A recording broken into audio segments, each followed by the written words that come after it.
With that, I'm going to ask our first guest speaker, Dr. Kendal Harr, to come up.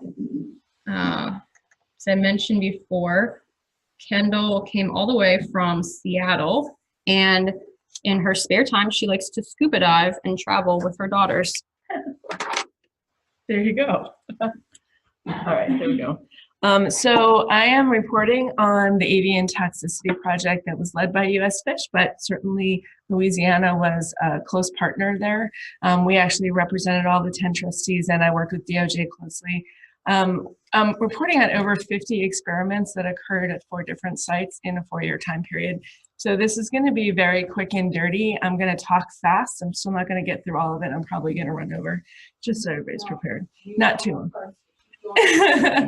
long. So this is what we know is affected in birds. Basically, oil hits every organ system.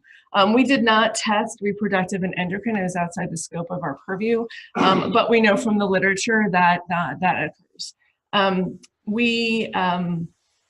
When I say oxidative damage, I was told to kind of explain that. It's basically when oxygen reacts with tissues, it's facilitated by parts of the oil. It's essentially burning. Okay, you could replace that word with burning if you wanted to. I am going to focus in here on the circulatory system because these are novel findings that had never been reported before, not just in birds, but actually in vertebrate species higher than fish. So, and it is directly, I think, correlated with what goes on in humans. So I think it's a pretty important finding as well. Obviously, I didn't do this by myself. We had a very strong collaborative environment with both our government agencies, universities, and private agencies. And again, there were 4 sites that were used for the studies. Everything, not everything, probably 75% of the work is published in a special edition of Ecotoxicology and Environmental Safety. So I hope you all know this exists and have it and look at it. We do have some other data that's published in other places, which I'll highlight, and we actually have a couple more papers still coming out. Okay, so I wanted to hit pigeons really quickly because I think people in this room will be interested in the findings here. Our goal in this investigation was to address low dose oil. So we all know that birds that are heavily oiled have about a 90% likelihood of death within the first 6 months released from rehab. So washing birds is not great for the birds. And if they do survive, they're very unlikely to successfully reproduce. So by the legal definition, they're dead, even if they are alive. It's different than low dose oil. And the question is, you know, at what level of oil will birds survive over time? And so that was part of what we were doing. So what we were looking at is trace. Everything was less than 20% coverage. So in this pigeon, hopefully you can see that these brown wingtips are not normal. That is actually oil coverage. And then the tail feathers are actually oiled. It's about a teaspoon total of oil, so a relatively low dose of oil. We argued that this would be something that could occur because obviously if birds kind of sit in oil and they're spread out a little bit, those tips are what would get impacted. I don't have the up close picture, but what happens, I'm sure many of you have already seen it, that those feathers just spray out. They actually dissolve some of the quills there. And so that edge of the airfoil that's really required for them to get lift is completely damaged. And that change in the air movement prevents the birds from getting lift. And I should mention too that we had controls obviously for all studies, and we worked really hard. These are homing pigeons. The homing pigeons would always go back to the same place. So we had people watching on a 24-hour basis on the day that they would go back to grab oiled birds and get them out. That's an example of how we had to work to keep the controls control birds. In the pigeons, the only thing that we had that changed was evidence of muscular damage. I would say that that oil was placed on the birds only an hour before the flight. They did have some time to preen it out. It was very low dose oil, but they did not have a lot of time to sit there and preen. So we didn't get a lot of internal that, and we also had no skin exposure really, even though it's considered a dermal project because it's on wingtips. but we still got muscular damage. And so, one of the questions is, okay, is it the oil actually damaging the musculature, which it absolutely can do directly with that burning of the toxicant, or is it secondary because these birds are actually having to work harder and it's generating hypoxia? We actually believe it's secondary. And that's just based on observation and the logistics. So these birds, very significant findings across the board in most of the studies, and I think there were 8 flight studies out of this laboratory. It changed the flight courses that the birds chose to get back, which is critical. They were choosing mountain areas, if you looked at a topo map, where the wind would go up and they could actually get lift and get up.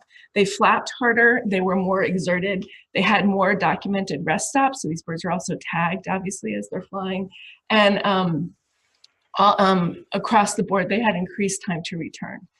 I want to point out one of the studies, because I think it's, I think my pointer's gone, is critically, yep, it's gone, critically important to the survival of species, I think. So we ran one study, there were actually 3 planned, we only ran 1 in August, because what happened, we had 4 to 5 birds in the control group, 4 to 5 birds in the treated group, and all the control birds came back. They were heat exhausted, they were tired, it took them longer to get back than in other seasons, but all the control birds came back. None of the treated birds came back. We found 1 carcass. So the tags were picked up and the birds were already predated. So I think it speaks to, there's only so much stress that an animal can take. So if you combine, there we go. I feel better. It's like my little, toy that I can, like, my safety thing. So anyway, a whoopee, we call them.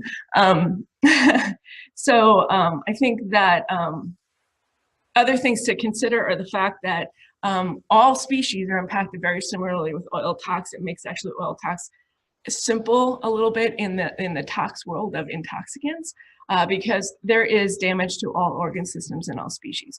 So it's not only the birds that are impacted, it's going to be their food sources that are impacted. You get population declines and death in some species. And so that in itself, getting nutrition in an oil spill is a stressor. So we already have 2 stressors that these birds actually didn't have to deal with because we're feeding them. So you add on a temperature stressor, a flight stressor, and other issues, and it's not the same as some of the damage that we're just potentially causing in captive birds, for sure. Moving into the focus here is the 2 cormorant projects I want to focus in on. We had an oral study and a dermal or a skin study. In the oral study, we injected low-dose oil, so 5 mg per kg. It was actually around a teaspoon or 2 of oil on the low-dose side into fish that were then fed out. Controls the fish were handled exactly the same with water sham. On the skin side, it was less than a tablespoon of oil applied every 3 days. We did not handle the birds except for every 3 days because we were trying to minimize stress there. So it was a total of 5 applications, so a total of around 4 tablespoons of oil applied dermally over about a 3-week time period. And we actually, in some birds, didn't apply the last application because we were worried we were going to kill them there. And we wanted to make sure we had complete collection at necropsy. So we unequivocally proved what we set out to do, that low-dose oil kills birds over time. And I'm just going to show you a little bit of why here. One other thing I want to point out is this bird is a control bird. These are oil birds. We all said, it's easier to smell them than to see them. So it's easy when you're hazmat covered and you're touching the bird to tell that bird's oiled. When you move 10 feet back, it's not so easy. As you're spotting out in the field, I think it's impossible. The amount of oil that will kill a bird is really hard to see on brown birds. You can see that in the services papers that they put out from WHO. It looks like white birds are overrepresented. Indeed, it's that the brown birds are underrepresented. And it's because you can see brown oil on white birds, right? I mean, it makes sense. Point here is we had, a certain number of cages. This is a relatively low-end study. Controls are kept on one side. We tried to keep them separated from oil. There was aerosol exposure. We couldn't help that. We didn't consider that because we thought we were putting low-dose oil dermally. But if you can smell it in the room, it means they're being exposed, and we certainly could smell it in the room. So a little cross-contamination through the air that we couldn't control. Obviously, everything's thoroughly vented, but it is what it is. I want to point out, I'm not going to go through our statistical analysis, but I want to point out that the reference intervals that I generated for this project turned out to be the most sensitive way to detect damage. And that damage was backed up in other ways in the project. We would see it in a couple of assays. And so reference intervals are the ranges that you see when you get your blood work back from the hospital and your CBC chem. It's that thing on the right-hand side that you compare your value to and you say, is it normal or not? There's a reason we use that in medicine. It is because it's the most sensitive way to detect damage or changes, abnormality, okay? I'm gonna show you a good example. I have several actually, but I'm gonna show you one good example of where mean statistics completely fail to detect mortality essentially in the birds. Briefly, phase 1 and phase 2 oxidants, we found increase in all species in the project that I'm focusing on. We had a nice dose-dependent response. Our really low dose had less of an increase in our glutathione, which is our phase 2, so that's good. It's consistent with what we expect. And it is evidence as we move through here that we have oxidative damage that's likely leading to the changes in the study. Remember that we're doing this to make sure we can define this in the court of law at the time. Important, hepatic damage detected on histopathology was 0 in this study. We know we had, from measured biochemistry, we know we had significant changes. We know we had induction of enzymes. We know we had damage to hepatocytes. We know we had damage to the biliary tree.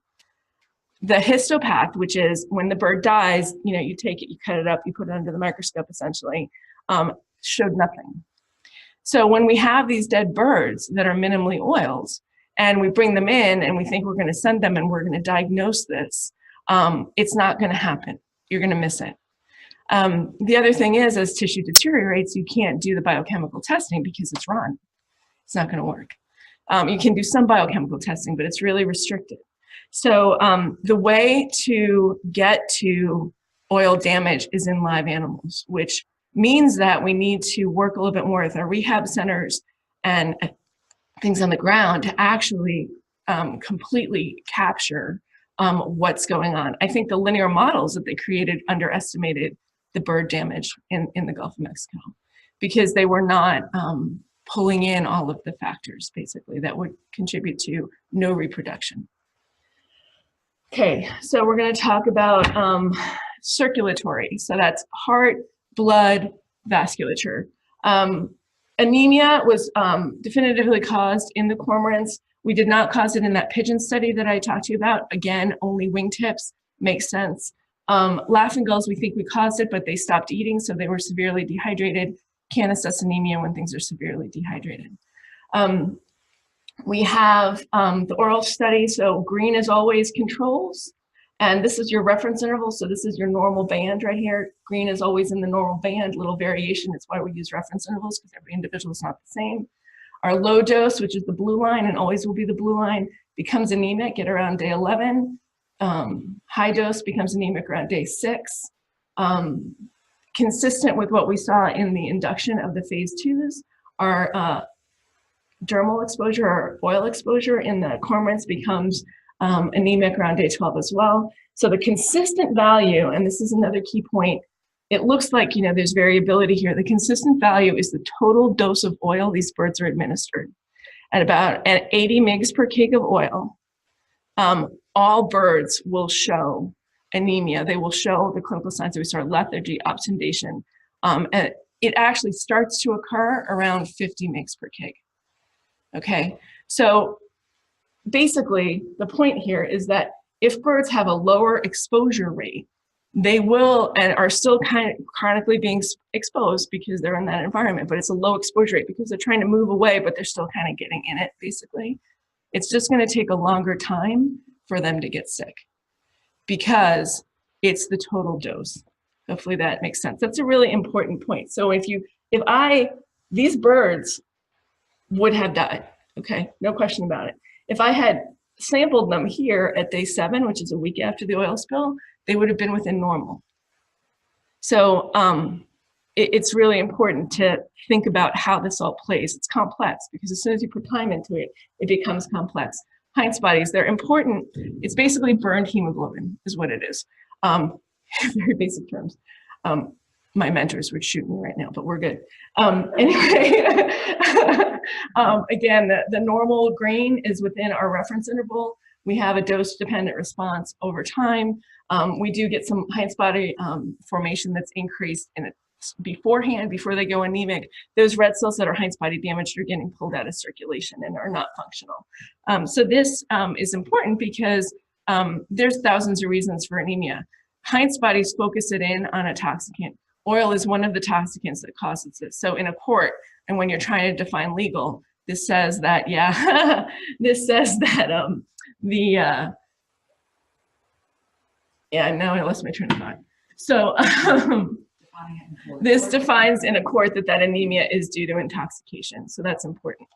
I like pictures. This is normal. So these are very gray, homogeneous red blood cells. Whoops, wrong way. This is normal scanning EM, nice and smooth, flying saucers. That's what it should look like. This is what we see on the EM from oil birds. I had somebody backing up, another pathologist, for QC on everything. Super easy, 2-second look at it, oiled, not oiled. And that's in all dosage groups. Some more damage in the higher dose groups, but very easy to discern this. This is what it looks like on scanning EM. You can see all those bumps instead of the smooth. That is just glommed up hemoglobin and dead organelles sitting in there. This is what it looks like in a mammal. That's actually a rabbit. Humans look the same way. The body in humans tries to pit those out to salvage those red cells. It's not just hemoglobin, it's actually mitochondria. So this is mitochondria, membrane, Christie here.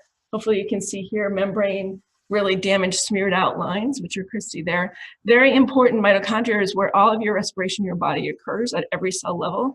Not surprisingly, then the heart, which is the tissue that has the highest mitochondria concentration of any tissue in your body, is one of the most severely affected, but was not previously reported as being affected in vertebrate species, except in fish. Fish are the animal model for that.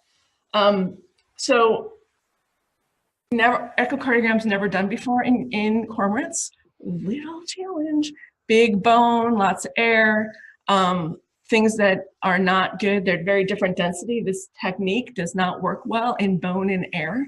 So Dr. Rupp, who is our boarded veterinary cardiologist who does echocardiograms all day, every day, she is fabulous, figured out a technique. And this is the one that we kind of went with. This is left ventricle, left atrium. You've got a 4-chambered heart here. So this is your best animal model that we have right now for humans. And end of story, we had decreased myocardial contractility and function in treated birds only. We also had arrhythmia in birds. This was published. We also developed troponin, which is the test that you are tested for when you walk into an emergency room. If you think you're having a heart attack, we did validate that in these birds. So it does work to define muscle injury in birds. We're not sure about oil. I don't have time to go on why, and that was published in Biomarkers in Toxicology this past year. So the normal heart rate, let me just show you this.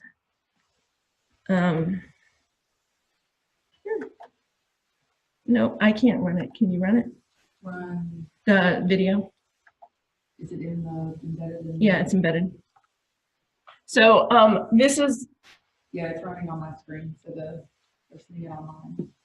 They're seeing it online. Mm-hmm. Interesting. I'm running the webinar. All right, so a good online people are saying it because we're not seeing it. Okay, so the normal, I don't get an arrow at all to run this. Well, actually, I'm on the Toxicology. I just realized I'm not on the moment. Okay, so you're seeing what I'm seeing. You're actually running my screen? No, I'm on. Interesting. Okay, I have unfortunately, no arrow to show this. So this should have shown you the heart rate, which is normal, which is running between 90 and 200. So the arrow is. Yeah. Basically, we had increases in heart rate and decreases in heart rate. If you take the mean of increases and decrease, it zeroes out. So we had no statistically significant change between our treated and controls if we use mean statistics. And yet, we believe we induced atrial arrhythmia, which is the same thing that they have induced in fish, which is life-threatening at the time of the spill. People reported birds falling out of the sky. People were kind of like, oh, you know, this is like drama, this is Chicken Little, sky is falling kind of thing. The reality is that heart disease in birds causes them to fall out of the sky. So this is a potential pathogenesis for what people had reported and were dismissed.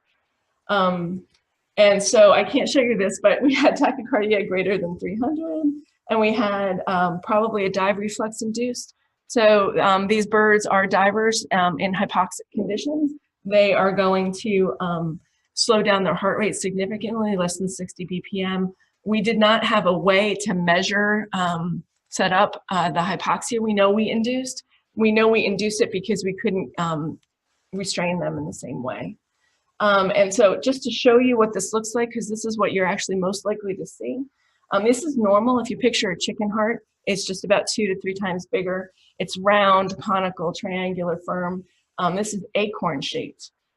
It's saggy, it's droopy, it's flaccid. This is the experiment that we determined we had a problem where we set up the second project with the echocardiogram. You can see this. When you put it in the tray, it looks like Jell-O. So very clearly defined, normal, abnormal. Again, histopathology, nada.